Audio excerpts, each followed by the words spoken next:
இப்போ இல்லை இல்லைங்க, நீங்கள் சொல்கிறத பார்த்தா இப்போ இந்த வீடுகளுக்கு வழங்குற கேஸ் சிலிண்டருக்கும் ஹோட்டலுக்கு வர்ற கேஸ் சிலிண்டருக்கும் ஒரே விலை நிர்ணயிக்கணும் அப்படிங்கிறது உங்களோட விருப்பமாக இருக்குது. ஆனால் அது நடைமுறையிலேயோ லாஜிக்கோ அது சாத்தியமா சார்? ஏன்னா பல லட்சம் ரூபாய் வியாபாரம் நடக்கக்கூடிய ஒரு ஹோட்டலுக்கும் வீட்டில் ஒரு 3 பேர் ஒரு குடும்பம் நடத்துவதற்கான ஹோட்டலுக்கான ரேட்டையும் ஒரே அளவா இது மற்ற எந்த நாடுகள்லயும் அப்படி இருக்குதா? வேற நாடுகள்ல எது அப்படி இருக்குதா? ஒரே உலகம் பூரா அப்படிதான் சார் இருக்கு. ஜிஎஸ்டி பிரின்சிபிளே இதுல காம்ப்ளிகேஷன் இல்லாம கொண்டு வரணும் தான் ஜிஎஸ்டி பிரின்சிபல். அப்ப நாளைக்கு என்ன ஆகும்? இந்த ஒரு சிலிண்டர் தவறா பயன்படுத்திட்டாங்க, இப்ப அதுக்கு ஒரு பெரிய விங் வச்சிருக்கிறாங்க பாக்குறது. புட்ஸ் இதுல இருந்து ஒவ்வொரு வீடா போய் எந்த சிலிண்டரை யூஸ் பண்றீங்களோ அதான் செக் பண்ணிட்டு இருக்காங்க. இதுக்கு என்ன அவசியம் இருக்குது? அதே 5% வரி, இது காம்ப்ளிகேஷன் தானே. ஜிஎஸ்டி பிரின்சிபிளே வேற ஸ்லாப்ல இருக்கக்கூடாது, அந்த ஸ்லாபை குறைக்கணும்னு தான் இப்ப கூட 2 ஸ்லாப் கொண்டு வந்து அதுக்கு மேல ஒரு ஸ்லாப் சின்ன ஐட்டம்னு சொல்லிட்டு வைக்கிறாங்க. ஜிஎஸ்டி பிரின்சிபிளே அதுதான். இது ஜிஎஸ்டி பிரின்சிபிளுக்கே எதிராக இருக்குன்றது தான் என்னுடைய வாதம். நீங்க இல்ல நான் என்ன கேட்குறேன், இப்போ ஒரு உணவகத்தில் அந்த கேஸ் சிலிண்டருங்கிறது எல்லா உணவகங்களுக்கும் ஒரே ரேட்டு தான். வர்த்தக பயன்பாட்டுக்காக சிலிண்டருக்கு ஒரு விலை, ஹவுஸ் ஹோல்டு வீடுகளுக்கு பயன்படுத்துவதற்கு ஒரு விலை. இதில் பயன்பாடு அதிகமாக இருக்கிறது. இதில் விற்பனை, வர்த்தகம் மற்றும் லாபம் உள்ளிட்டவை ஒரு குடும்பத்தையும் ஒரு ஹோட்டலையும் ஒப்பிட முடியாதுல்ல சார்? ஒரு வர்த்தக நிறுவனத்தையும் ஒப்பிட முடியாது. ஏன் நான் சொல்ல வர்றேன் கேட்டீங்கன்னா, அதுல ரொம்ப சிம்பிளான விஷயங்க. எல்லா இடத்துலயும் நீங்க வரி கடைசியில் யார் தலைப்பை நிற்கும்? கடைசியா கன்சூமர் மக்கள் தலையில போய் தான் நிக்கும். அப்ப அதே மக்கள் தான் வீட்லயும் சாப்பிடுறாங்க, அதே மக்கள் தான் ஹோட்டல்லையும் உணவு அருந்துறாங்க. அப்ப ரெண்டுக்கும் வரும்போது வீட்டுல சாப்பிட்டா கம்மியா சாப்பிட்டோம், ஹோட்டலுக்கு போகும்போது விலை உயர்வு இருக்குன்னு நீங்களே கேக்குறீங்க. ஒவ்வொரு ஹோட்டலோட விலை உயர்வு இருக்குன்னு. அது எப்படிலாம் அந்த விலை உயர்வு வருதுன்னா, இந்த மாதிரி கேஸ்ல, கரண்ட்ல எல்லாத்துலயும் கூட கொடுத்து. ஓகே. ஆனால் இந்த ஹோட்டலில் பெரிய வகைப்பாடுகள்லாம் கிடையாது சார். இப்போ ஸ்டார் ஹோட்டல் கேஸுக்கும் ஒரே ரேட்டு தான், பிளாட்ஃபார்மில் கேஸ் வாங்கலாம் அந்த வர்த்தக பயன்பாடு ஒரே ரேட்டு தானே சார் கொடுக்குறாங்க. ஆனால் விலை வித்தியாசங்கிறது இதில் சமைக்கிற தோசைக்கும் அதில் சமைக்கிற தோசைக்கும் பல மடங்கு வித்தியாசம் இருக்குல்ல?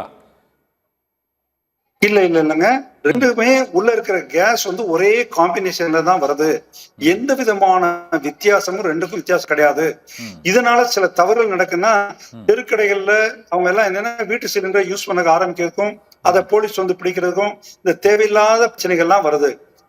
பெரிய ஹோட்டல் எடுத்தீங்கன்னா கமர்ஷியல் சிலிண்டர் பெரிய சைஸ்லயே வந்துருது. அங்க பூராமே அதே அடாப்டர் தான் இருக்கு. இப்போ வருங்காலத்துல கேஸ் பைப் லைன்லயே கொடுத்துறாங்க. ஆனாலும் விலை மட்டும் உயர்வாக வைத்திருக்கிறார்கள். இது தேவையில்லாத காம்ப்ளிகேஷனை உருவாக்கும்ன்றதான் என்னுடைய வாதம்.